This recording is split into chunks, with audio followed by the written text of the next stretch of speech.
देखिए ये पाकिस्तान में बहुत अरसे से ये सिलसिला चला आ रहा है कि पाकिस्तान को IMF के पास ले जाया जाता है कर्ज़े देने के लिए।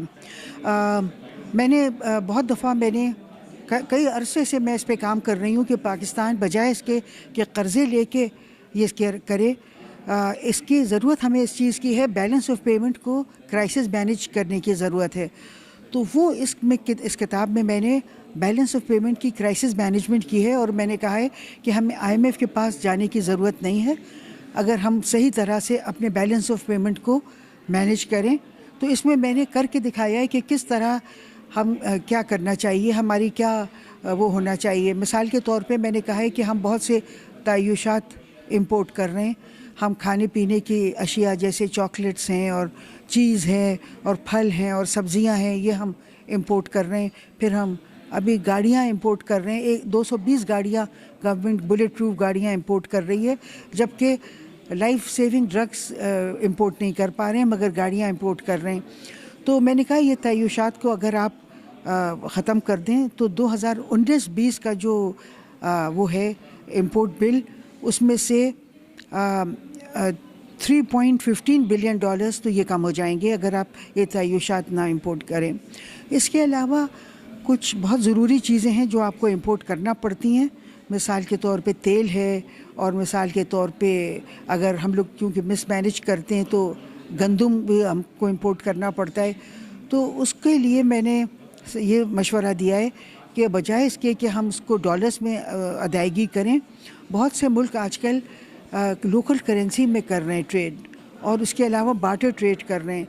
तो बहुत से मुल्क हैं, मिसाल के तौर पे रूस काफ़ी दिलचस्पी रखता है और वो ईरान के साथ कर भी रहा है रुपए लोकल करेंसी में। फिर चाइना और सऊदी अरेबिया ने अभी तेल का एग्रीमेंट किया है और वो भी लोकल करेंसी में किया है। तो मैंने कहा है कि अगर हम तेल और ये सब चीज़ें लोकल करेंसी में या बार्टर पे कर लें तो हमारे अनदर 10 बिलियन डॉलर्स बच जाते हैं। तो टोटल कोई 13-14 बिलियन डॉलर्स हम बचा लेंगे 2019-20 के इंपोर्ट डेटा को अगर आप देखें तो कोई 14 बिलियन डॉलर्स यूँ बच जाएंगे। फिर देखिए कि IMF की जो स्ट्रेटजी है उसका सारा दारो मदार इस बात पे है कि हम एक्सपोर्ट्स को बढ़ाएं। एक्सपोर्ट्स को बढ़ाने के लिए वो कहते हैं आप डीवैल्यूएशन करें। डीवैल्यूएशन करने से ये होता है कि हमारी इंपोर्ट्स बहुत महंगी हो जाती हैं और इंपोर्ट्स हमारी चूँकि वो हैं कैपिटल गुड्स है, इंडस्ट्रियल रॉ मटेरियल है और पेट्रोल है, तो उसकी वजह से हमारी पूरी कॉस्ट ऑफ डूइंग बिज़नेस बढ़ जाती है। तो मैंने ये मशवरा दिया है कि हमें सिर्फ एक्सपोर्ट्स के ज़रिए ज़रूरत नहीं है, हम सारे अपने सोर्सेज ऑफ रेवेन्यूज़ को टैप करें और उनके ज़रिए हम अपनी ये बढ़ाएं, रेवेन्यूज़ जनरेट करें, सिर्फ एक्सपोर्ट्स के ज़रिए नहीं। तो मिसाल के तौर पे पाकिस्तान एक ऐसा मुल्क है जो बहुत जिसके पास मादनियात हैं, बहुत नेचुरल रिसोर्सेज हैं और तो वो बहुत से मुल्कों को या तो मुफ्त में दिए जा रहे हैं या बिल्कुल कौड़ियों के मोल। तो मैंने कहा है कि हम इसकी सही मार्केटिंग करें ताकि हम इससे पैसे जनरेट करें। हमें एक्सपोर्ट्स को सस्ता करने की ज़रूरत नहीं है क्योंकि एक्सपोर्ट्स हम सस्ती कर रहे हैं पिछले 30 साल से, मगर एक्सपोर्ट्स बढ़ नहीं रही हैं, सिर्फ इंपोर्ट्स महंगी हो रही हैं। और फिर इंपोर्ट्स महंगी होती हैं तो उस पर ये IMF कहता है कि अब आप लेंडिंग रेट बढ़ा दें, टाइट मॉनेटरी पॉलिसी करें ताकि इन्फ्लेशन को कंट्रोल करें। टाइट मॉनेटरी पॉलिसी जब की जाती है जब इन्फ्लेशन डिमांड पुल इन्फ्लेशन हो, मगर हमारा तो ये कॉस्ट पुश इन्फ्लेशन है, तो ये बिल्कुल गलत तरीक़ा है। तो इसलिए मैंने ये कहा है कि हम बजाय इसके कि डीवैल्यू करते रहें, हम अपने सारे वसाइल को बरूए कार लाएँ और उसके ज़रिए रेवेन्यूज़ जनरेट करें।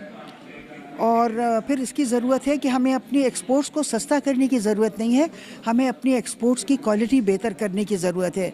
मिसाल के तौर पे यूरोपियन यूनियन के जो ममालिक हैं 27, इसमें से 19 ने GMOs को बैन कर दिया है, फिर रशिया ने बैन कर दिया है, फिर बहुत से सेंट्रल एशियन ममालिक ने बैन कर दिया है। तो अगर हम हमारे यहाँ GMOs को प्रमोट किया जा रहा है क्योंकि बाहर की जो केमिकल कंपनीज़ हैं ہر ایک ان کے منافع میں زیادہ دلچسپی رکھتا ہے. پاکستان کے حکمران جو ہیں ان کے منافع میں زیادہ دلچسپی رکھتے ہیں.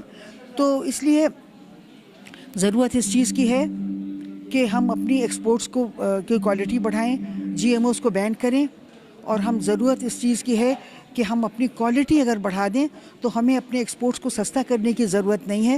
ہماری ایکسپورٹس بہت بڑی مارکیٹس ہیں, رشین مارکیٹ ہے, سینٹرل ایشین مارکیٹس ہیں, 19 یورپین یونین کے ممالک ہیں جنہوں نے جی ایم اوز کو بین کیا ہے. وہ ہماری ایکسپورٹس اگر کوالٹی بہتر ہو جائے تو وہ بہت ہم سے لینا چاہیں گے.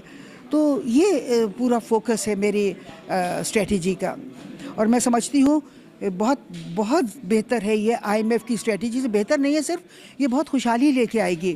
آئی ایم ایف کی جو اسٹریٹجی ہے وہ پاکستان میں بہت معیشت کو بالکل تباہ کر رہی ہے, اور آپ دیکھیے کہ اس کی وجہ سے بالکل میلٹ ڈاؤن ہو رہا ہے.